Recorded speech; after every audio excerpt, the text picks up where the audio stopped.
വിമാനം നിയന്ത്രിക്കുന്ന കോക്പിറ്റ് അടങ്ങുന്ന ഭാഗം നിർമ്മിക്കുന്നത് ജപ്പാനിലെ കവാസാക്കിയിലാണ്. മധ്യഭാഗം നിർമ്മിക്കുന്നത് ഇറ്റലിയിലെ അലിയാനയിലാണ്. ചിറകുകൾ നിർമ്മിക്കുന്നത് ഓസ്ട്രേലിയയിലും ജപ്പാനിലെ ഒക്ലാഹോമയിലുമാണ്.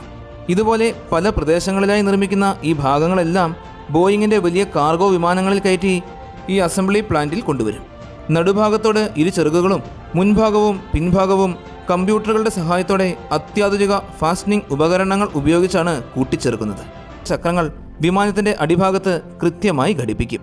ഏകദേശം 3 ദിവസത്തോളം സമയമെടുത്താണ് വിമാനത്തിൻ്റെ ഇൻറ്റീരിയർ വർക്കുകൾ പൂർത്തിയാക്കുന്നത്. വളരെയേറെ കൃത്യതയോടെ ഈ എൻജിൻ വിമാനത്തിലേക്ക് കണക്ട് ചെയ്യുക എന്നതാണ് അടുത്ത ജോലി.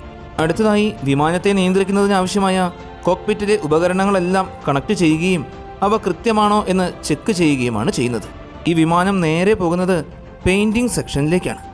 അതിനുശേഷം വിമാനം കൈമാറും.